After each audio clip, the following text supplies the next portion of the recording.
स्वागत है आप सभी के द उमंग प्लेटफॉर्म पर। आज हम फिर बात करेंगे मध्यकालीन इतिहास के बारे में, यानी कि मध्यकालीन इतिहास का पार्ट 1 वीडियो हमारे यूट्यूब चैनल के प्लेलिस्ट में डाल दिया गया है। उसमें पर गजनी साम्राज्य के बारे में चर्चा किया गया है। आज हम बात करेंगे गौरी के बारे में, यानी कि मोहम्मद गौरी कौन था और कैसा मुसलमान था, ये भारत में किस प्रकार आक्रमण करता है, ठीक उसको देखेंगे। चलिए शुरू करते हैं। तो सबसे पहले बता दें कि जो ये आपका मोहम्मद गौरी था, ये भी आपका तुर्क मुसलमान था। कौन सा? तुर्क मुसलमान था। और यह भी भारत पर बहुत बार आक्रमण किया और धन लूटा। ठीक, चलिए देखते हैं। सबसे पहले बता दें कि जो गौर था, इसके साम्राज्य का नाम था गौर। क्या नाम था? जो मोहम्मद गौरी था, इसके साम्राज्य का नाम था गौर। ये जो गौर था, एक गजनी साम्राज्य का एक छोटा, गजनी साम्राज्य के अंदर एक छोटा सा राज हुआ करता था, ठीक, जिस पर मोहम्मद गौरी जो था वो शासन किया। तो जो गौर था वो गजनी साम्राज्य, यानी कि गजनी साम्राज्य के अधीन एक छोटा सा राज हुआ करता था उस समय। उसके बाद देखिए फिर 1173 में क्या होता है। 1173 में शहाबुद्दीन मोहम्मद गौरी के नाम से यह गौरी गद्दी पर बैठता है और शासन करने लगता है। मतलब कौन से साम्राज्य पे? तो गौर साम्राज्य पे। जब गद्दी पर कब बैठता है? तो 1173 में बैठता है और शहाबुद्दीन मोहम्मद गौरी के नाम से उस गद्दी पर बैठकर वहां पे शासन करने लगता है। इसका पूरा नाम था भैया क्या? शहाबुद्दीन मोहम्मद गौरी इसका पूरा नाम था। फिर उसके बाद देखते हैं 1175 में ये क्या करता है, पहला आक्रमण भारत पर करता है। कब करता है? देखिए 1173 पे गद्दी पर बैठता है और ठीक 2 साल के बाद ये 1175 में भारत पर आक्रमण कर देता है। यानी कि भारत के किस क्षेत्र पर आक्रमण करता है? आपको मुल्तानों के विरुद्ध, यानी कि गुजरात के साइड में आपका मुल्तानों के विरुद्ध 1175 में ये आक्रमण करता है और ये वहां पे क्या करता है, ये जीत जाता है। फिर उसके बाद देखिए 1178 में गौरी के द्वारा दूसरा युद्ध होता है। कहाँ होता है? ये भी गुजरात के पाटन में ही होता है।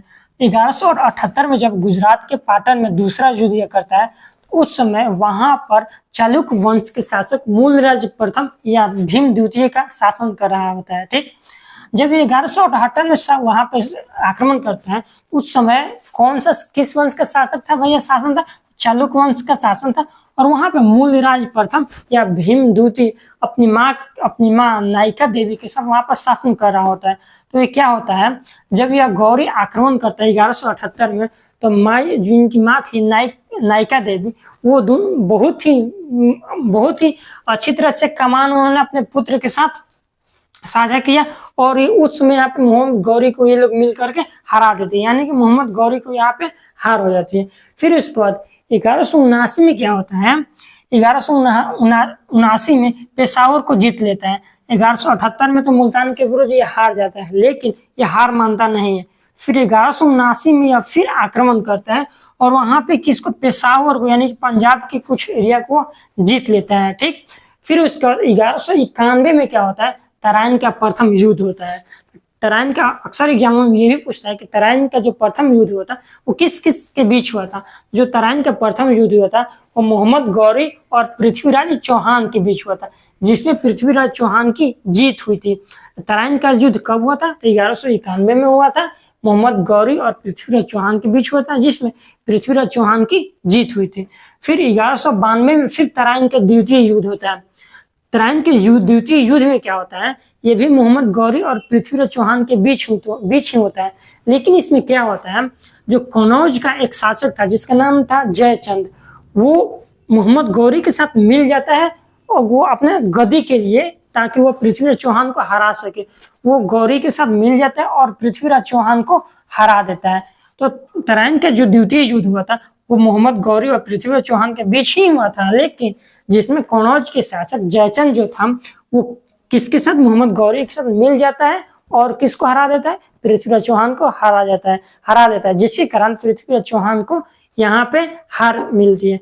फिर उसके बाद क्या होता है, 1194 में चंदावर का युद्ध होता है।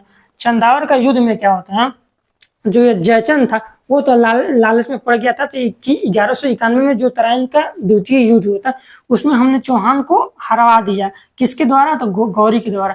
इस पर गौरी खुश होकर वहां का उसको शासक नियुक्त कर देगा, लेकिन ऐसा बिल्कुल नहीं होता है। 1194 में चंदावर का युद्ध होता है, जिसमें क्या होता है कि जयचंद और मोहम्मद गौरी के बीच होता है। किसके बीच होता है? जयचंद और गौरी के बीच होता है, जिसमें जयचंद को ये मार देता है, यानी कि हार होती है और गौरी जीत जाता है। ये तो इस लालच में यहाँ पे चौहान के साथ धोखाधड़ी करके उनको हरा दिया था। लेकिन यहाँ पे यही जो गौरी है वो जयचंद को भी 1194 के चौंदावन युद्ध में हरा देते हैं। फिर उसके बाद क्या होता है, 1100 यहाँ पे देखिए 1192 के बाद तराइन के द्वितीय युद्ध के बाद 1193 में क्या होता है, जो ये गौरी था ये दिल्ली को अपनी राजधानी बना देता है। ठीक है, तो दिल्ली को राजधानी कब बना देता है, 1193 में बना देता है।